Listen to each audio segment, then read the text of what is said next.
por la Comisión de la Cámara de Diputados para formalizar esta acusación y luego de oír también a los abogados Jorge Correa Sutil y Ramiro Mendoza, defensores del ministro Sergio Muñoz, y haber leído la acusación constitucional, me he formado la convicción respecto a algunos elementos que creo importante mencionar antes de expresar mi decisión. La acusación es una herramienta que se ha ejercido en bastantes oportunidades y respecto de diversas autoridades públicas, pero con una creciente frecuencia en los últimos años, a pesar de que solo en 4 oportunidades se ha declarado al acusado culpable de delito, infracción de uso de poder que se le ha imputado.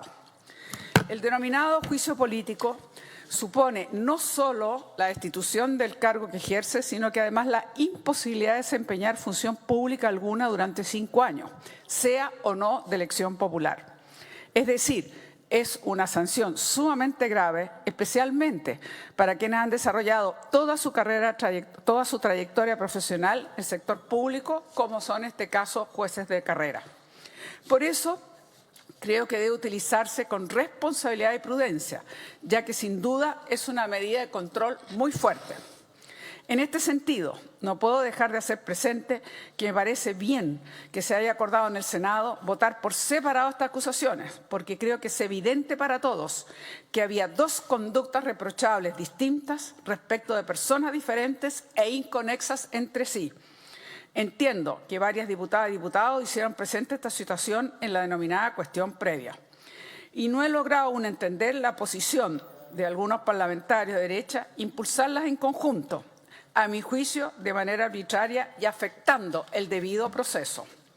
Por ello, presumo y espero que ojalá la honorable Cámara revise su reglamento y evalúe en el futuro si es necesario realizar alguna modificación legal, porque no me parece deseable que en el futuro se vuelva a repetir lo acontecido el pasado miércoles, que se votó en un solo acto y conjuntamente 2 conductas inconexas.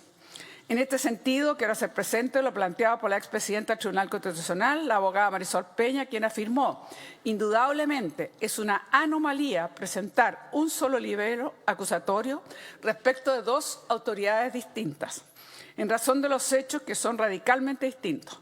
Y el ministro Enrique Navarro, quien afirmó, comillas, resulta absolutamente incompatible con un debido proceso acumular 2 acusaciones contra jueces por hechos distintos, obligando a pronunciarse conjuntamente respecto a situaciones fácticas disímiles, olvidando el principio de la responsabilidad personal.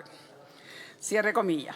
En el Senado se corrigió esta situación, permitiendo a las distintas partes ejercer sus derechos de defensa separadamente y ciertamente serán juzgados individualmente, lo cual subsana cualquier cuestionamiento al respecto.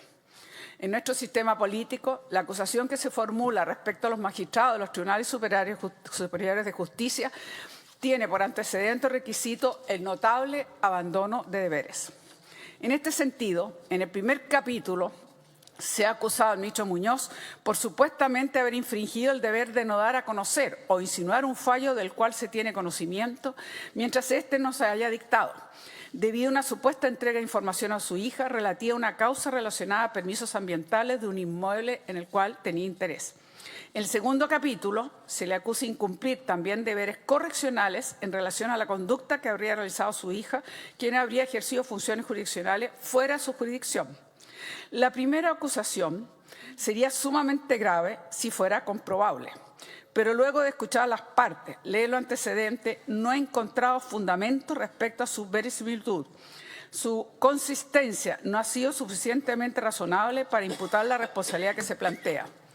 El estándar de quienes decidimos para juzgar es incluso mayor que el que puede utilizar la Cámara en su admisibilidad. Es decir, debe existir convencimiento sobre la culpabilidad respecto a determinados hechos, no hipótesis, supuestos o eventualidades, sino que acontecimientos reales, comprobables, debidamente probados para alcanzar el estándar de convicción adecuado. Esta acusación, en su capítulo primero, está sustentada solo en una declaración notarial de una empleada o ejecutiva de la empresa, parte del juicio que se tramitaba en la Corte. En este sentido, como lo sostuvo el abogado defensor Jorge Correa Sutil, debe tenerse presente que el rol del notario en este caso es que la persona que suscribe la declaración es quien hace la declaración, pero no tiene por objetivo certificar que el contenido sea veraz. Comprobar la veracidad de la aclaración no es su finalidad por ello. No realiza preguntas o contrainterrogaciones para certificar lo contenido, lo declarado. Además, es un testimonio de oídas, cuyo contexto y contraste con otro antecedente hace dudar de su veracidad, ya que no es consistente con otros elementos de prueba. Es decir, ella declara que, comillas, alguien dijo que otro dijo, cierre comillas, pero no tiene evidentemente convicción de lo afirmado. No ha podido ser interrogada o formulársele pregunta, ya que entiendo no asistió a la Comisión de Ética de la Corte y tampoco a la Comisión de la Cámara. Lo mínimo que uno puede esperar es que se presentara, reafirmara o negara sus dichos, o que existiera la posibilidad de formularle preguntas para evaluar su verosimilitud. Quien sí se ha presentado ha sido el juez Muñoz, quien, por escrito y bajo juramento, ha declarado en el sentido contrario, tanto ante la Comisión de Ética como ante la Cámara y, por cierto, aquí en el Senado. Además, creo que hay que tener en consideración también el contexto en el cual surge esta aclaración, la credibilidad e imparcialidad que puede tener quien declara. Esto surge a propósito de un procedimiento administrativo y judicial para obtener la declaración ambiental que una empresa inmobiliaria requería y de la cual la declarante es una dependiente.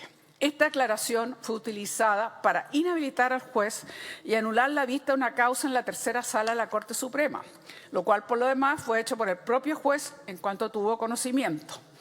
Esto también significó un cambio de estrategia judicial de la empresa y la renuncia al patrocinio de un destacado y conocido abogado como Raúl Tavolari. Las inconsistencias descritas por la defensa, la inasistencia del aclarante, su falta de imparcialidad quedan a la vista. En cuanto al capítulo segundo, en el cual se sostiene que había abandonado sus deberes correccionales y de denuncia, me parece que tiene errores importantes en su argumentación, ya que, por cierto, que de conformidad a la Constitución, la Corte Suprema tiene la superintendencia directiva, correccional y económica de todos los tribunales del país, artículo 82, pero esta no se aplica directamente por cada uno de los jueces de la Suprema a cada uno de los jueces y juezas. Esta hipótesis es irrisoria, ya que las funciones no se ejercen por sí mismos ni de manera personal, sino al interior del Tribunal Pleno integrándolo. Y en el caso de los jueces de primera instancia, es la Corte de Apelaciones respectiva la que ejerce este deber, y la Corte Suprema solo podría eventualmente conocer de ella en caso que la sanción aplicada sea apelada, y en este caso no ocurrió. E incluso, si hubiese sido apelada, no debió haberlo ejercido por referirse, en este caso, el juez Muñoz a su hija, sino que debió haberse abstenido. Es decir, si hubiese ejercido la función de corrección en los términos que hace presente la acusación, en este caso habría actuado fuera de sus competencias, vulnerándose la hipótesis de la Constitución. Y en cuanto a la obligación de denuncia, debe tenerse presente que esta existe respecto de delitos, no respecto de falta administrativa o de otro tipo. Sin perjuicio que la Comisión de Ética eventualmente pueda tomar alguna decisión, creo que los hechos acreditados no han logrado sustentar ilícito de la entidad que establece la Constitución respecto a las acusaciones constitucionales. E incluso quienes puedan tener preliminarmente una posición favorable, a mi juicio, está bastante difícil que puedan confrontar con hechos la imputación que pretenden adjudicarle al juez Muñoz.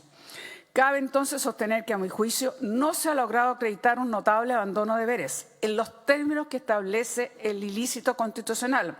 Esto es, faltar en forma grave, reiterada y relevante a las obligaciones y deberes formales o de fondo inherentes a las altas funciones públicas de que la Constitución y las leyes han asignado a los magistrados de los tribunales superiores de justicia.